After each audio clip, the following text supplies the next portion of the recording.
আসসালামু আলাইকুম and good morning.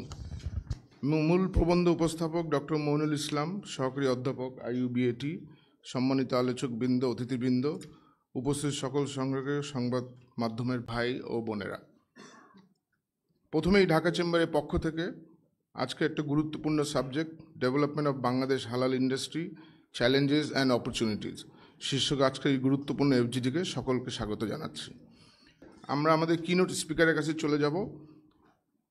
উনি হচ্ছেন Mohammad Mominul Islam, assistant professor for marketing from international university of business agriculture and technology, IUBAT। Mister Mominul ইসলাম।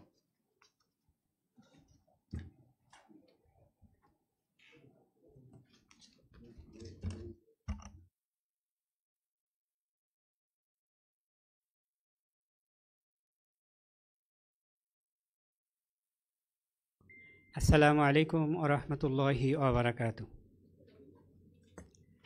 আলহামদুলিল্লাহি রাব্বিল আলামিন ওয়াস সালাতু ওয়াস সালামু আলা রাসূলিহিল কারীম। আউযু বিল্লাহি মিনাশ শাইতানির রাজীম। বিসমিল্লাহির রহমানির রহিম।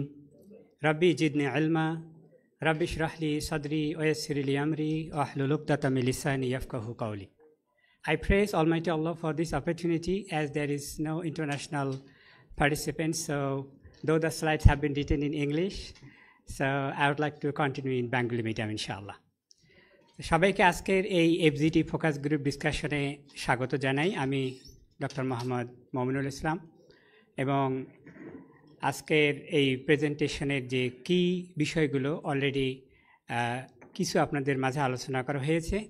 আমি টেকনিক্যাল পার্সন না, এখানে অনেক টেকনিক্যাল পার্সন রয়েছেন, কমপ্লায়েন্সের অনেকেই আছেন। আমি মূলত বেসিক বিষয়, মার্কেটিংয়ের বিষয় আর অন্যান্য বেশ কিছু বিষয় ইনশাআল্লাহ ফোকাস করব এই আলোচনায়। তো প্রথম যে বিষয়টি, সেটি হলো আমাদের হালাল, এইটি কিন্তু আসমান থেকে আসা একটা জিনিস। এই সিরিয়াসনেসটা আমাদের প্রথম গ্রো করতে হবে। কেন এটা গুরুত্বপূর্ণ? এই গুরুত্ব যদি আমরা বুঝতে পারি, আমরা মোটিভেটেড হব, তাহলে ইন্ডাস্ট্রির চ্যালেঞ্জ ইনশাআল্লাহ ওভারকাম করা যাবে, আমরা ভালো করব। আল্লাহ বলেন সূরা বাকারায় 168 নম্বর আয়াতে, আউযু বিল্লাহি মিনাশ শাইতানির রাজিম, ইয়া আইয়ুহান নাসু কুলু মিম্মা ফিল আরদি হালালান তাইয়্যিবা। আল্লাহ সকল মানবমণ্ডলীকে হালাল এবং তৈয়ব কনজাম করতে বলছেন। এবং 172 নম্বর আয়াতে আল্লাহ মুমিনদেরকে বলছেন, ইয়া আইয়ুহাল্লাযিনা আমানু কুলু মিনাত তাইয়্যিবাতি মা রাযাকনাকুম ওয়াশকুরু লিল্লাহ। ঈমানদাররা, তোমরা তৈয়ব খাও, হালাল খাও এবং আমার শুকরিয়া আদায় করো, আমার ইবাদত করো। এবং এটি হলো ওয়ার্ল্ডের মুসলিম মেজরিটি কান্ট্রিগুলোর মেইন কনসার্ন। কেন মার্কেট গ্রো করছে? আমরা পরকালে বিশ্বাস করি এবং পরকালীন প্রাপ্তির জন্য ইবাদত গুরুত্বপূর্ণ। ইবাদত কবুলের 1 নম্বর শর্ত হলো হালাল রুজি। এই কারণে কেউ হালাল কনজামশনে, যাদের রেলে দিয়ে সেন্টিমেন্ট আছে, এখানে কম্প্রোমাইজ করে না, এবং এটাই হলো একটা মার্কেটিংয়ের সাইকোলজিক্যাল ইস্যু। পাশাপাশি আল্লাহ রসুলদেরকে বলছেন সূরা মুমিনুনে 51 নম্বর আয়াতে, ইয়া আইয়ুহা রসুল কুলু মিনাত তাইয়্যিবাত ওয়া আমালু সালিহা। রসুলগণ, আপনারাও হালাল তৈয়ব খান এবং আমার ইবাদত করেন। তো একটা বিষয়, একটা ইনস্ট্রাকশন সবার জন্য কমন, মানুষের জন্য, ইমানদারদের জন্য এবং সর্বশ্রেষ্ঠ মানুষ নবী রাসূলদের জন্য। আর এই কারণেই হালাল কনজামশন, এই ইন্ডাস্ট্রি দিনের পর দিন বাড়ছে, ইনশাল্লাহ বাড়বে। এটা স্যাচুরেট হওয়ার ইনশাল্লাহ কোনো সম্ভাবনা নাই। পক্ষান্তরে আপনারা যারা আছেন, আপনাদের জন্য আল্লাহ বলছেন সূরা বাকারা 275 নম্বর আয়াতে, ওয়া আহাল্লাহুল বাইয়া। আল্লাহ ব্যবসা হালাল করেছেন। তো পণ্য হবে হালাল, ব্যবসায়ের প্রসেসও হবে হালাল, মার্কেটিং হবে হালাল, তাহলেই পুরা বিষয়টা হবে হালাল। সূরা নিসায় আল্লাহ 29 নম্বর আয়াতে বলছেন যে, লা তাকুলু আমালাকুম বাইনাকুম বিল বাতিল ইল্লা আন তাকুনু তিজারাহ। এই তোমরা ব্যবসা করো, অন্যায়ভাবে অন্যের সম্পদ খেও না, এবং এটা আংতারাদে মিনকুম, এবং পরস্পর কোঅপারেশনের মাধ্যমে। সুতরাং এখানে যতগুলো স্টেক হোল্ডার আছে, lots of stakeholder we are, আল্লাহ বলছেন ব্যবসা তো করবা, তবে এখানে কোঅপারেশন থাকবে, অন্যায় কম্পিটিশন যেন না থাকে। তো এই যে আল্লাহ সুবহানাহু ওয়া তাআলার পক্ষ থেকে আসা এই আমানত হালাল, যার এখন বর্তমানে আর্থিক মূল্য $9 ট্রিলিয়ন অ্যাবাউট, তো এটা শুধুমাত্র ইকোনমিক বিষয় নয়, এটা হলো সবার উপরে একটা আমানত, একটা স্পিরিচুয়াল বিষয়। এইটি যতক্ষণ না আমরা অন্তরে ধারণ করতে পারছি, ততক্ষণ আমাদের ইন্ডাস্ট্রি ডেভেলপ হবে না, কারণ এটা আল্লাহর হাতে। অতএব যতগুলো আমাদের পণ্য আছে এই পণ্যগুলোর পাশাপাশি আমাদের অনেকগুলো সার্ভিস ডোমেনও কিন্তু দাঁড়িয়ে গেছে। আমাদের অপরচুনিটি আছে সবখানেই। সুতরাং হালালের অ্যাকচুয়ালি স্কোপটা কিন্তু অনেক বড়, শুধু পণ্য নয়, অনেক সার্ভিসও আছে যেখানে আমরা আমাদের চিন্তা চেতনাকে ডাইভার্সিফাই করতে পারি। এই যে 7টি বিষয় এখানে বলা আছে, মাকরু, শুবহা, নাজাস, খবিজ, হারাম, তৈয়ব, হালাল, আমরা কতজন এই বিষয়গুলো জানি? এটা হলো বেসিক জিনিস। রিসার্চ যেটা বলে যে হালাল ইন্ডাস্ট্রি হলো knowledge base, KBV, that was the part of my research in Brunei. Knowledge ভিত্তিক যদি অর্থনীতি না গড়ে ওঠে আমরা পারবো না। সুতরাং মাকরু, শুবহা অ্যাভয়েড করতে হবে, হারাম, খবিজ, নাজাসের কাছেই যাওয়া যাবে না, আর ফোকাস করতে হবে হালাল এবং তৈয়ব, যেটা কোরআনে 50 বার হালাল আছে, 50 বার তৈয়ব আছে, মানে 50-50। চিন্তা করার মতো ব্যাপার। এইখানে এই নলেজে যদি আমরা আগেই ফেল করি, যতই পলিসি মেক করি, আমরা কিন্তু সফল হব না। এইবার আসি এর উপর ভিত্তি করে আমরা কতদূর এগিয়েছি। আলহামদুলিল্লাহ, আপনারা ঐতিহাসিকভাবে জানেন 90-এর শতকে অ্যারোমেটিক শুরু করে হালাল, খুব ভালো করেছে তারা। পরবর্তীতে অনেকে সমালোচনা করেছে, কিন্তু তার দেখা দেখি পরে পুরো ইন্ডাস্ট্রি ট্রেন্ড কিন্তু অন্যদিকে যাচ্ছিল। এবং তারপরে ফর্মালি 2007 ইসলাম ফাউন্ডেশন শুরু করে, এবং দীর্ঘদিন পরে একটা আমরা হালাল সনদ নীতিমালা বা গাইডলাইন পাই, যেটা 2023 সালে নভেম্বরে পাবলিশড হয়, এবং ওটা খুবই রিগোরাস, 14 পৃষ্ঠার একটা রিগোরাস একটা প্রিন্সিপাল। এটা আমাদের জন্য বড় একটা রিসোর্স, এবং এটাই হলো আমাদের রুল অফ থাম। এবং লেটেস্ট আমার কাছে ডাটা অনুযায়ী 254টা কোম্পানি, আরও বেশি হতে পারে, যে হালাল সার্টিফিকেশন তারা গ্রহণ করেছে। সুতরাং ইসলামিক ফাউন্ডেশনের লিগেসি কিন্তু সবার আগে, এবং আল্লাহ তাদেরকে কিতাবের জ্ঞান দিয়েছে। আল্লাহ বলছেন সূরা আল ইমরান 164 নম্বর আয়াতে, ইউআল্লিমুকুমুল কিতাব ওয়াল হিকমা। এই কিতাবের জ্ঞান যার কাছে আছে, আল্লাহ তার কথা আগে বলেছেন, তার সম্মান অনেক বেশি। ইন্নামা ইয়াখশাল্লাহু মিন ইবাদিহিল উলামা, সূরা ফাতির আয়াত নম্বর 28। সুতরাং তাদের লিগেসি অনেক আগে। পাশাপাশি হেকমা আল্লাহ বলেছেন সাথেই, হেকমা মানে সায়েন্স। যদি আমাদের রিলিজিয়নের নলেজ থাকে, হেকমা না থাকে, সায়েন্স না থাকে, তাহলে আমরা খোরা হব। এটাই হলো আমাদের জন্য একটা বড় চ্যালেঞ্জ। অতএব বিএসটিআইও শুরু করেছে, তারাও সার্টিফিকেশন গাইডলাইন ডেভেলপ করেছে, এবং তারাও কিন্তু 2022 সালে শুরু করেছে সার্টিফিকেশন দেওয়া, এবং গুড নাম্বার অফ কোম্পানি তাদের কাছে গিয়েছে। এর উপরে ভিত্তি করে আমরা গতদিন ওয়েস্টিনে গত 2 আগস্ট আরেকটা বিশাল প্রোগ্রাম হয়েছে, আপনারা জানেন। বিটার চেয়ারম্যান মহোদয় ছিলেন, আরও অনেক স্টেক হোল্ডাররা ছিলেন। ওটাও একটা আমাদের মাইলস্টোন, যেটা একটা চেম্বার্স আয়োজন করেছিল। সেখানে আমরা চেষ্টা করেছি কনভিন্স করার জন্য পলিসি মেকারদের। আমরা তাদেরকে বোঝানোর পরে তার কিছুদিন পরে আলহামদুলিল্লাহ তারা 12 থেকে 15 আগস্ট মালয়েশিয়ায় বিশাল একটা কাজ হয়, এবং সেখানে কিন্তু এই যে আমরা হালাল ইন্ডাস্ট্রিয়াল হাবের স্বপ্ন দেখতে পাচ্ছি, ওটা কিন্তু আমাদের দীর্ঘদিনের পথ চলার ফসল। এবং তারপর ফিরে এসে এই যে আমরা এই কাজটা করছি, এবং বিশেষ করে DCCI তারা বাংলাদেশের পিক বডি হিসেবে অনেক কন্ট্রিবিউশন করেছে নলেজটাকে গেইন করার জন্য, অ্যাওয়ারনেসটাকে ডেভেলপ করার জন্য। হালাল সার্টিফিকেশনে যে ডুয়াল চ্যালেঞ্জের কথা বলা হলো, বিশেষ করে হালাল ফুড, যার মার্কেট সাইজ 60% টোটাল ইকোনমির, এবং আজকের এই যে আমাদের ডেভেলপমেন্ট অফ বাংলাদেশ হালাল ইন্ডাস্ট্রি চ্যালেঞ্জেস অ্যান্ড অপরচুনিটিস। সুতরাং এর উপরে ভিত্তি করে আমরা সবাই মিলে যদি আমরা একটা লেভেলে আসি, হোপফুলি আমাদের যে চ্যালেঞ্জগুলো সেগুলো আমরা ওভারকাম করতে পারবো। আসুন আমরা আমাদের বাংলাদেশের প্রেক্ষাপটে বেশ কিছু বিষয় দেখি। এখানে আপনারা যারা স্টেক হোল্ডার আছেন, বাংলাদেশি বিষয়টা আপনারা জানেন যে আমাদের অনেক সম্ভাবনা আছে, কিন্তু অ্যাওয়ারনেস খুবই কম। আপনারা শুক্রবার যখন গোশতর হাটিতে যাবেন, দেখবেন যে অনেকেই সেখানে গোশত কালেক্ট করছে, এবং আমি দাঁড়িয়ে দেখলাম যে মুরগি কেনার পরে যে মুরগি জব করে দিচ্ছে, ওর মুখের মধ্যে একটা সিগারেট, এবং নিমিষের মধ্যেই সে 4-5টা করে জব করছে। তা আমি একটু দাঁড়িয়ে জিজ্ঞেস করলাম যে আপনি কি বিসমিল্লাহ আল্লাহু আকবার বলছেন? তা আমাকে বলল তার ভাষায়, আমার সময় আসেনি, মানে তার সময় নাই। তাহলে যে 1000 of টন আমরা মিট কনজিউম করি, এটা যদি হালাল না হয়, তাহলে এটা কত বড় একটা কনসাসনেসের বিষয়। আমার গোশত আমি নিশ্চয়ই বিসমিল্লাহ আল্লাহু আকবার বলে জব করলাম, এটা হলো হালাল, কিন্তু এটাতে ব্যাকটেরিয়া আছে কিনা, কোনো ইনফেকশন কোনো বিষয় আছে কিনা, এটা কতক্ষণ পরার পরে ব্লাডের মধ্যে প্রবলেম হবে, এটার জন্য কিন্তু হালালের পাশাপাশি আমাদের সায়েন্টিফিক এভিডেন্স অর্থাৎ তৈয়ব দরকার, যেটা BSTI এর বিষয়। আমরা যদি এগিয়ে আসি এই ইন্ডাস্ট্রিটাকে ডেভেলপ করার জন্য, বিশেষ করে একটা ডেডিকেটেড স্লটার হাউস তাহলে কিন্তু এখানে যারা কনসাস মার্কেট আছে তারা কিন্তু ওই অস্বাস্থ্যকর গোশত কিনবে না। কারণ যেখানে তারা পরিষ্কার করতেছে একই পলিউটেড ওয়াটারে বারবার করে তারা এটাকে পরিষ্কার করে কাস্টমারের হাতে দিচ্ছে, ওটা দেখলেই খেতে ইচ্ছে করে না। তৈজিব না, ওটা হালাল হতে পারে কিন্তু তৈজিব না। আল্লাহ কি বলছেন? কুলু মিম্মা ফিলার দিয়ে হালালাম তৈজিবা। এই জন্য আপনারা যারা এন্টারপ্রেনার্স আছেন একটু চিন্তা করে দেখুন, দারুণ একটা প্রশ্ন ডিমান্ড আছে, শুধুমাত্র এটা আমাদেরকে রেইজ করতে হবে, অ্যাওয়ারনেস ডেভেলপ করে। তাহলে কিন্তু দেখা যাবে যে একটা প্যারাডাইম শিফট হয়ে যাবে, যা আছে এটা থেকে একটা প্যারাডাইম শিফট হয়ে যাবে। এবং ইনফ্রাস্ট্রাকচারাল ডেভেলপমেন্ট, যেটা আমরা ডেডিকেটেড ট্রান্সপোর্টেশন বলি, ওয়্যারহাউস বলি, তারপরে আর অনেক বিষয় যেটা নেই, এটা একদিনে হবে না, বাট হোপফুলি হবে। অনেক বেঙ্গল মিট, ব্র্যাক ডেইরি তারা ট্রাই করছে, হোপফুলি এটা সামনে আসবে। ক্রস কান্ট্রি অ্যানালিসিস যদি আমরা বলি যে আমাদের অনেক পরেও কিন্তু সিঙ্গাপুর, নন মুসলিম কান্ট্রি তারা শুরু করেছে, তারা ভালো করছে। এর কারণ হলো তাদের ডেডিকেটেড একটা লাইন আছে এবং তাদের যে উলামা পরিষদ খুবই স্ট্রং। আমি ব্রুনাইতে ছিলাম, এরপর মালয়েশিয়া, ইন্দোনেশিয়া, আমি সেখানে দেখেছি সেখানে হালাল বিষয়টা ডাবল ফিল্টার্ড হয়ে ফতোয়া বিভাগ, তারপরে হলো ইসলামিক বিভাগ ফিল্টার্ড হয়ে তারপরে এগোয়। সুতরাং তারা কিন্তু ইসলামিক শরিয়াকে আগে ফলো করে, সায়েন্সকে পরে করে। এটা একটা গুরুত্বপূর্ণ বিষয়। এবং সারা ওয়ার্ল্ডে মানুষ আগে দেখবে যেটা হালাল, তাহলে কোন কোন পার্সনগুলো এর পেছনে আছে, সাপোর্টেড বাই সায়েন্স। এবং এই কারণে তারা কিন্তু অনেক এগিয়ে গেছে। আমি ইউনিভার্সিটিতে দেখেছি যে ইউনিভার্সিটির প্রফেসররা আলেমদের সামনে বসে আগে তারা সবক নেয়, তারপরে তারা কিন্তু পড়াশোনা করতে যায়।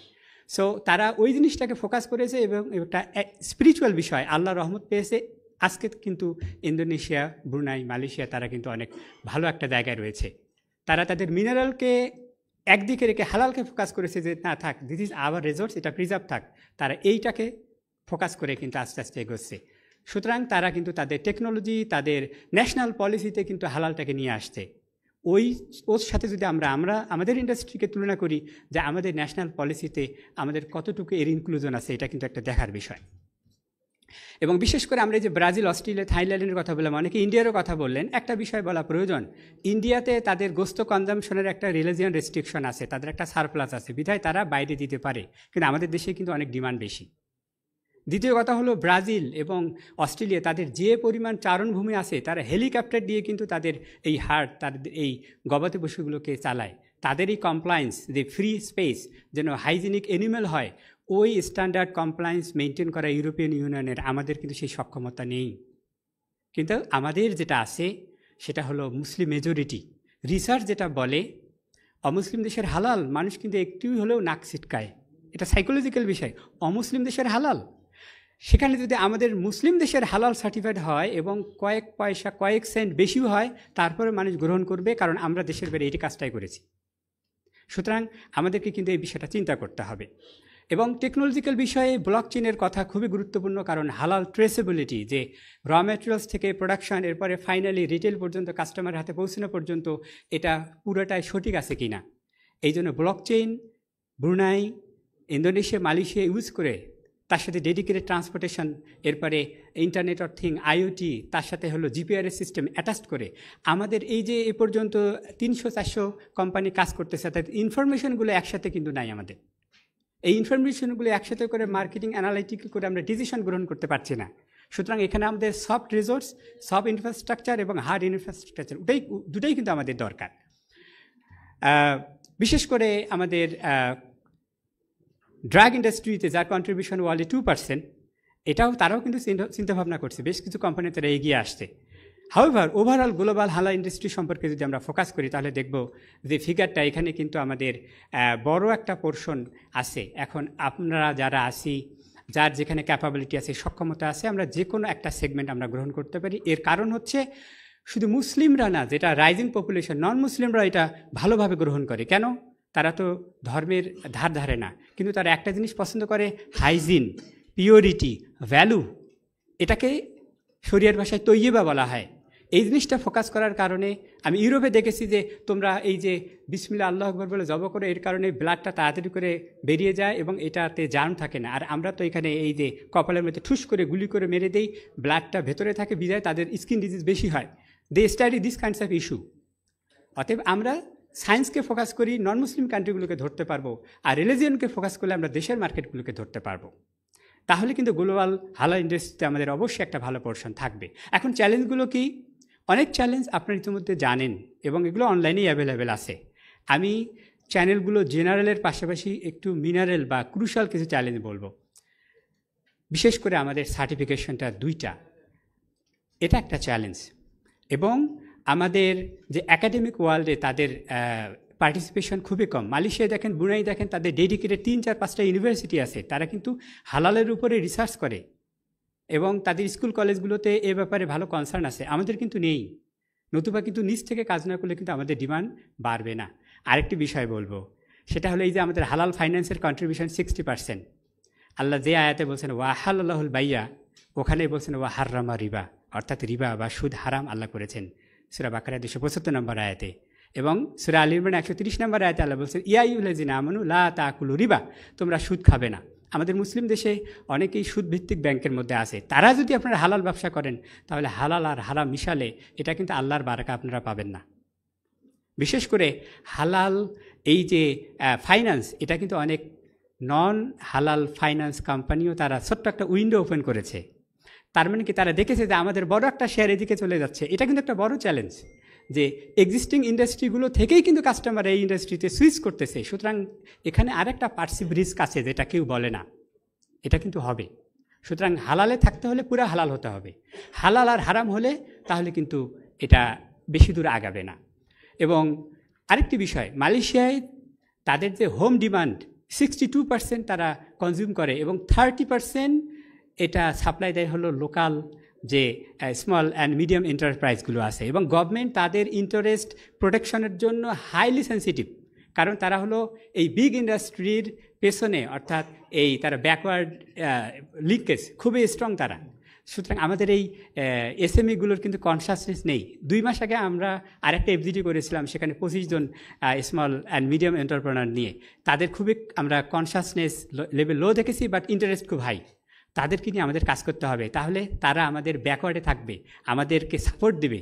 এবং এদের জন্য ট্রেনিংয়ের ব্যবস্থা করা এবং তাদেরকে ভালো একটা জায়গায় প্লেস করা এবং সেটা তদারকি করা, তাদের প্রোডাক্টগুলোকে মার্কেটিংয়ের জন্য ট্রেন আপ করা এবং তাদের প্রোডাক্টগুলোকে সুন্দর করে মার্কেটিংয়ের চেষ্টা করা, তাহলে কিন্তু আমাদের ইন্ডাস্ট্রি নিজ থেকে আস্তে আস্তে সাস্টেনেবলি গ্রো করবে। এটা কিন্তু আমাদের চ্যালেঞ্জ, এখন আমরা এখানে পৌঁছাতে পারি নাই। আরেকটি বিষয় হচ্ছে ইন্টারন্যাশনাল মার্কেটের জন্য আমাদের লোকাল ব্র্যান্ডিং, দ্যাট ইজ আমাদের কান্ট্রি ব্র্যান্ডিং নেই। মালয়েশিয়াকে সবাই এক নামে চান, আমাদেরকে কিন্তু অনেকেই চেনে না। সুতরাং আমাদের ইন্টারন্যাশনাল ব্র্যান্ডিং করতে হবে, বড় বড় এক্সপোগুলো করতে হবে, পিপিপি প্রাইভেট পাবলিক পার্টনারশিপ বেসিসে যারা কাজ করছে এর মাধ্যমে ফোকাস করতে হবে। এই আমাদের লাস্ট যেটা মালয়েশিয়া যে এক্সপো হলো, সেখানে প্রাণ কয়েক লক্ষ ডলারের একটা অর্ডার পেয়েছে। তো এটা তো আমরা সবাই পেতে পারি। এটা কিসের ফসল? এটা হচ্ছে প্রাইভেট অর্গানাইজেশনগুলো যারা বাংলাদেশে দাঁড়িয়ে গেছে, তারা হার্ড অ্যান্ড সোল ট্রাই করছে কান্ট্রি ব্র্যান্ডিংয়ের জন্য। আমরা এই কান্ট্রি ব্র্যান্ডিং করব এবং আমাদের ন্যাশনাল পলিসি যেহেতু নেই, এই ন্যাশনাল পলিসিটা আমাদেরকে নিয়ে আসতে হবে। ডেভেলপমেন্ট অ্যাক্টিভিটিসের মধ্যে অনেকগুলো বিষয় আছে, আমি 2টা বিষয় ফোকাস করব। বিশেষ করে আমাদের OIC JAKIM, that is MICC world halal council, সবার অ্যাক্রিডিটেশন আমাদের দরকার। এবং এটা তখনই সম্ভব যখন আমাদের একটা ইউনিফাইড হালাল বডি হয়ে যাবে। আর আরেকটি বিষয় হচ্ছে যেটা এসএমইর যে বিষয়টা বলা হলো, এবং আমাদের যতগুলো স্টেক হোল্ডার আছে এই স্টেকগুলোকে আমাদেরকে একসাথে হতে হবে। কারো সায়েন্সের নলেজ আছে, শরিয়ার নলেজ নেই; কারো শরিয়ার নলেজ আছে, মার্কেটিংয়ের নলেজ নেই; কারো মার্কেটিংয়ের নলেজ আছে, ইন্টারন্যাশনাল বিজনেসের নলেজ নেই। এগুলোকে একসাথে করলেই কিন্তু 2 + 2 5 হয়ে যাবে, যেটাকে আমরা ম্যানেজমেন্টের ভাষায় লিভারেজ বলি। ওকে, অপরচুনিটিসগুলো জেনারেল অপরচুনিটিস আমরা অলরেডি দেখেছি। আমি কিছু মিনারেল অপরচুনিটিসের কথা বলবো। সেটা হলো আমাদের এডুকেশনটা ডেভেলপ হয়ে যাবে এবং লং টার্মে আমরা অনেক বেনিফিট পাবো। আমাদের দেশের বিজনেসটা অবশ্যই ডেভেলপ হবে, কিন্তু আমাদের এডুকেশনটা একটা ভালো লেভেলে যাবে যদি আমরা এই হালালটাকে পলিসিতে নিয়ে আসতে পারি। স্কুলগুলো, কলেজগুলো, ইউনিভার্সিটিগুলোতে আমরা যদি নিয়ে আসি, প্রথম থেকেই যদি এটাকে আমরা ফোকাস করি, তাহলে ডিমান্ডটা কিন্তু খুবই রাইজ হবে। বিশেষ করে ইন্টারনাল ব্র্যান্ডিংয়ের জন্য আমি বলবো যে 300-350 কোম্পানি আপনারা হালাল সার্টিফিকেশন নিয়েছেন 2টা দক্ষ প্রতিষ্ঠানের কাছ থেকে, আপনাদের ইনস্টিটিউশনাল হালাল এস্যুরেন্স সেল লাগবে। যখন অডিটিং শুরু হবে তখন কে এগুলো ডিল করবে? সুতরাং আপনারা আপনাদের এস্যুরেন্স সেলটাকে ডেভেলপ করুন। আপনাদের প্রোডাক্টগুলোর মার্কেটিং আমরা মিডিয়াতে দেখছি না, এটা আমি ইন্টারভিউ নিয়েছি, তারা ভয় পায়। ওই এক কদম আগালে 5 কদম পিছিয়ে যায়, যে আমরা যদি হালাল ফোকাস করি যদি আমাদের সেলস কমে যায়, এই যে একটা ভয় কাজ করে। তো না, আল্লাহর পর তাওয়াক্কাল করুন, দেখবেন আল্লাহ রাব্বুল আলামিন আপনাদেরকে রহম করবে। সো ওভারঅল যে বিষয়টা, যে কান্ট্রিগুলোর কথা আমরা বললাম, যে কান্ট্রিগুলো আজকে এই অবস্থায় আসছে, এর কারণ কি? তাদের ন্যাশনাল পলিসি আছে, তার আন্ডারে তাদের স্ট্রং রিগোরাস হালাল স্ট্যান্ডার্ড আছে, এবং তাদের আছে সিঙ্গেল হালাল সার্টিফিকেশন বোর্ড, এবং এটাই হলো ডেডিকেটেড অথরিটি। সাপ্লাই চেনটা তাদের খুবই স্ট্রং, এবং তাদের স্কুল কলেজ ইউনিভার্সিটিতে হালাল এডুকেশনের ফোকাস আছে। আমাদের দেশে কি আছে দেখুন, আমাদের দেশে এই যে দীর্ঘদিন হয়ে যায় 2007 থেকে আজকে পর্যন্ত কোনো ইউনিভার্সিটি, 115টা প্রাইভেট, 54টা পাবলিক ইউনিভার্সিটি, কারো হালাল সার্টিফিকেশন, হালাল মার্কেটিংয়ের ব্যাপারে কোনো কোর্স নেই। তো একটা দেশের যদি জ্ঞান না ডেভেলপ হয়, বিজনেস কেমন করে ডেভেলপ করবে? আপনাদের কিছুদিন পরে প্রচুর হিউম্যান রিসোর্স লাগবে, এগুলোর সাপ্লাইটা কে দেবে? এটা তো চিন্তা করার ব্যাপার। এই কারণে আমাদের হালাল এডুকেশনটা ফোকাস করতে হবে। সাপ্লাই চেন একবারে হবে না, কমপ্লায়েন্স ইস্যু ইনশাআল্লাহ শুরু করলে আস্তে আস্তে হয়ে যাবে। সুতরাং লাস্ট যে বিষয়টা, স্ট্র্যাটেজিক ইস্যুটা আমি বলবো, যে আমাদের যদি একটা সিঙ্গেল, এটা কল্পনা, ইনশাল্লাহ আশা করি আল্লাহ বাস্তবে রূপদান করার তৌফিক দিবে, একটা পাখি 2টা ডানার ওপর ওড়ে, একটা মানুষ 2টো হাত এবং 2টো পা কাজে লাগায়। সুতরাং বাংলাদেশ হালাল ফাউন্ডেশন বোর্ড একটা বডির মতো, যার একটা হাত হবে ইসলাম ফাউন্ডেশন, আর একটা হাত হবে বিএসটিআই, এবং তারা পরস্পর কোঅপারেট করবে। ওয়া তাআওয়ানু আলাল বিররি ওয়া তাকওয়া, সূরা মাইদা 2 নম্বর আয়াতে আল্লাহ বলছেন, ভালো কাজে তোমরা পরস্পর সাহায্য করো। এই সহযোগিতা পেলেই কিন্তু আমরা দাঁড়িয়ে যাব, এবং তারপরে সিঙ্গেল হ্যান্ডেই এই যে যদি আমাদের ইনস্টিটিউশনাল হালাল এসুরেন্স সেলটা থাকে, এটাও কিন্তু একটা বডি ডিল করবে।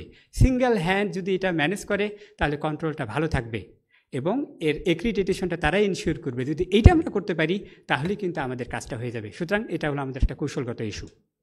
আমাদের ন্যাশনাল মার্কেটিং, ইন্টারন্যাশনাল মার্কেটিং দুটোই হবে ইনশাআল্লাহ। অতএব আমরা যারা আছি, আমাদের প্রত্যেকের এখানে কিছু না কিছু আগ্রহ আছে বা স্টেক আছে, ইন্টারেস্ট আছে। একাডেমি হিসেবে আমি বলবো যে আমি আমার স্টুডেন্টদেরকে পড়াতে চাই, তারাও তো আমার কাস্টমার। তাদেরকে যদি আমি একটা চ্যাপ্টার হিসেবে পড়াই, তারা কিন্তু বাইরে যে হালাল প্রোডাক্ট খুঁজবে। এবং ইসলামিক ফাউন্ডেশন, আল্লাহ তাদেরকে কিতাবের জ্ঞান দিয়েছেন, তারা এটাকে দিয়ে হেল্প করবে। বিএসটিআইকে আল্লাহ হেকমা দিয়েছেন, তারা এটাকে ফোকাস করবে। এবং কনজিউমার, তারা যদি মার্কেটে যে বলে এটা কি হালাল, আমরা বাইরে একটা ওয়াটার, মালয়েশিয়া ব্রুনাইতে আমরা একটা ওয়াটার পর্যন্ত হালাল সার্টিফিকেট পেয়েছি। রেস্টুরেন্টের আমরা যখন খাই, তখন ওখানে যে বরফ কুচি যেটা দেওয়া হয়, বরফ কুচিটাও হালাল। আমাদের দেশে অনেক সময় অন্য সোর্স থেকে এটা নেওয়া হয়। তাহলে এ টু জেড এই সক্ষমতাটা আমাদের দরকার, কনজিউমারদের অ্যাওয়ারনেস দরকার। যদি কনজিউমার যে বলে এটা কি হালাল, এই চাপেই কিন্তু দেখা যাবে যে একটা পর্যায়ে আমাদের ইন্ডাস্ট্রিতে ইন্ডাস্ট্রিয়ালাইজেশন হবে ইনশাআল্লাহ। সর্বশেষ আমি যে বিষয়টা বলবো, that is the last spiritual issue, এখানে আমরা মিস করছি, সেটা হলো ইন্না আরাদনাল আমানাতা আলাস সামাওয়াতি ওয়াল আরদ। আল্লাহ সূরা আহজাবে 72 নম্বর আয়াতে বলছেন, এই হালাল আল্লাহর কাছ থেকে আসা একটা আমানত। এটা শুধুমাত্র একটা ইকোনমিক টুল, 9 ট্রিলিয়নের শুধু একটা ব্যবসা না, এটা শুধু ম্যাটেরিয়ালিস্টিক একটা ইস্যু নয়। এই আমানত আজকে আল্লাহ বিএসটিআইকে দিয়েছেন, ইসলামিক ফাউন্ডেশনকে দিয়েছেন, ডিসিসিআইকে দিয়েছেন, আমরা একাডেমিশিয়ানদেরকে দিয়েছেন, বিজনেসম্যান আপনাদেরকে দিয়েছেন। অতএব এর আমানতদারিকে সঠিকভাবে যদি আমরা করতে পারি, ওয়াল্লাযীনা হুম লিআমানাতিহিম ওয়া আহদিহিম রাউন, সূরা মুমিনুন আল্লাহ বলছেন 10 থেকে 12 নম্বর আয়াতে, তাহলেই কিন্তু এটা বুস্ট করবে, তাছাড়া কিন্তু সমস্যা হবে। বিশেষ করে আমি পাটোয়ারি সাহেবের একটা ইন্টারভিউ নিয়েছিলাম 2019 সালে, তিনি একটা গুরুত্বপূর্ণ কথা বলছিলেন, যে কথা তো হালাল আর তৈয়ব, কিন্তু মানুষগুলো তো তাকওয়াবান না। এই তাকওয়াটা গুরুত্বপূর্ণ, কারণ ইন্ডাস্ট্রি যখন গ্রো করবে, যেটা মালয়েশিয়ায় দেখা দিয়েছিল, চকলেট স্ক্যান্ডেল, আরও অনেক অনেক বড় বড় প্রবলেম, আস্তে আস্তে কিন্তু অনেক প্রবলেম দেখা দেবে। ওগুলো ডিল করবো কীভাবে, যদি আমাদের তাকওয়া থাকে। আল্লাহ সূরা আল আরাফে 96 নম্বর আয়াতে বলছেন, ওয়ালাউ আন্না আহলাল কুরআ আমানু ওয়াত্তাকাউ লাফাতাহনা আলাইহিম বারাকাতিম মিনাস সামাই ওয়াল আরদ। মানুষগুলো যদি তাকওয়াবান হতো, আমি বারাকা খুলে দিতাম। আমরা যদি তাকওয়াবান হই, যে আমাদের ব্যবসা হালাল, কিন্তু আমরা এমপ্লয়ীদেরকে সঠিকভাবে বেতন দিই না, কমপ্লেন্সটা আমরা মানি না, আমরা সুদেও আছি, ঘুষেও আছি, সব কিছুতে আছি, আমরা হালাল ব্যবসা করি, 5 ওয়াক্ত সালাত আদায় করি না, তাহলে তো এটা হয় না। মুখে এক, কাজে আর এক, এটা হয় না। আল্লাহ বলছেন সূরা সফে 2 নম্বর আয়াতে, ইয়া আইয়ুহাল্লাযীনা আমানু লিমা তাকুলুনা মা লা তাফআলুন কাবুরা মাকতান ইনদাল্লাহ। তোমরা যা বলো করো আরেকটা, এটা হলো তা আমি আল্লাহ অনেক বেশি অসন্তুষ্ট হয়ে যাই। সুতরাং এটা অন্তর থেকে নিতে হবে, যে এই হালাল ব্যবসা করলে আপনি দুনিয়াতে যেমন লাভ পাবেন, প্রিমিয়াম প্রাইস পাবেন, আল্লাহর সামনে আপনি দাঁড়ালে এর সওয়াব পাবেন। এই জন্য দরকার তাকওয়া, এবং সর্বশেষ 2টো জিনিস, একটা হলো নিয়াত, আরেকটা হলো ডিটারমিনেশন, ইন্নামাল আমাল বিনিয়ত। আমাদের নিয়ত কি ওই কোটি কোটি ডলার শুধু ইনকাম করা না, বরংস ইন্না সলাতি ওয়া নুসুকি ওয়া মাহি ওয়া মামাতি লিল্লাহ। সূরা আল্লাহ রাব্বুল আলামিন 162-63 নম্বর আয়াতে বলছেন আনামে, আমাদের সব কাজ হবে আল্লাহর জন্য। মান কানা ইরিদুল হায়াতা দুনিয়া ওয়া জিনাতা, যারা দুনিয়া চাবে আল্লাহ তাকে দুনিয়াই দিবেন। ওয়াহ ফিল আখিরাতি মিনান নার, আখিরাতে সে পাবে হলো আগুন। এটা হলো গুরুত্বপূর্ণ বিষয়। আমাদের নিয়তটা হবে আমরা আল্লাহর সন্তুষ্টির জন্য এই হালাল সার্টিফিকেশনটাকে ডেভেলপ করব, মার্কেটিং করব। আপনারা জানেন বাংলাদেশে বেশ কিছু কসমেটিক্স এখন হালাল মার্কেটিং করছে, পণ্য হালাল, কিন্তু অ্যাড দিচ্ছে একজন বলিউডের নায়ককে দিয়ে, নষ্ট করে ফেললো একেবারে। দুঃখ লাগে, কোটি কোটি টাকার হালাল পণ্য একজন বলিউডের নায়ককে দিয়ে করতেছে। ওই নায়ক যখন ওই কোম্পানির আরেকটা প্রোডাক্টের অ্যাডভার্টাইজ করে আরেকটা মেয়েকে নিয়ে এসে কোলাকুলি করছে। তো এইটা কি দেখার মতো কেউ নেই? এটা মালয়েশিয়ায় রীতিমতো একটা আন্দোলন। ইফ ইউর প্রোডাক্ট ইজ হালাল, মার্কেটিং অলসো মাস্ট বি হালাল, your supply chain also must be হালাল। যখন এটা অডিটিংয়ে আসবে তখন এগুলো সব ধরা পড়বে, তখন কি করব আমরা? সুতরাং আমাদের এই যে নিয়তটা হবে আল্লাহর সন্তুষ্টি। দেখেন এখানে বারাকা হবে, ওয়া ইজা আযামতা ফাতাওয়াক্কাল আলাল্লাহ, সূরা আল ইমরান আয়াত নম্বর 159। দৃঢ় প্রতিজ্ঞা। এতগুলো মানুষ, এতগুলো এক্সপার্ট, এতগুলো মাথা আজকে এই 19 বছরে এ পর্যায়ে চলে আসছে, এটাকে আমরা ছেড়ে দিতে পারি না। ইনশাআল্লাহ আমরা পারবো। আল্লাহর উপর তাওয়াক্কাল করে যদি আমরা এগোই অবশ্যই পারবো। আল্লাহ রাব্বুল আলামিন বলছেন এই 3টি বিষয়, অর্থাৎ এখলাস, আমানার বা আমাদের যেটা রেসপন্সিবিলিটি এবং তাকওয়া, এটাকে যদি আমরা একসাথে করি তাহলেই কিন্তু আল্লাহ এখানে রহমত করবেন। সর্বশেষ আমি একটা কবিতা বলে শেষ করব, কবিতাটা আমার বানানো। আপনি যদি করেন ব্যবসা এই হালাল ইন্ডাস্ট্রিতে, যদি করেন আপনি ব্যবসা, আপনার থাকবে 2টা প্রত্যাশা। লাভ বা মুনাফা পাবেন দুনিয়াতে, সোয়াব পাবেন আখিরাতে। যখন আপনার হবে মরণ, ইন্ডাস্ট্রি আপনাকে করবে স্মরণ। কারণ আপনি করেছেন ব্যবসা হালাল, সেখানে হা লাম লাম কোরআনের 3টি অক্ষর লেখা ছিল। আপনার প্যাকেজিংয়ে এটা থাকবে ভাসমান, আপনার হবে এটা সদাকায়ে জারিয়া, যেটাকে আমরা বলি চলমান। বাড়াইয়ে দেবে আল্লাহ আপনার মান এবং সম্মান। আল্লাহ রাব্বুল আলামিন আমাদের সবাইকে এই হালাল ইন্ডাস্ট্রিটাকে চূড়ান্ত পর্যায়ে নিয়ে যাওয়ার জন্য কবুল করুন। আল্লাহুম্মা আমিন। ওয়া আখির দাওয়ানা আনিল হামদুলিল্লাহি রাব্বিল আলামিন। সুবহানাকাল্লাহুম্মা বিহামদিকা আশহাদু আল্লা ইলাহা ইল্লা আনতা আস্তাগফিরুকা ওয়া আতুবু ইলাইক। আসসালামু আলাইকুম ওয়া রাহমাতুল্লাহি ওয়া বারাকাতুহু।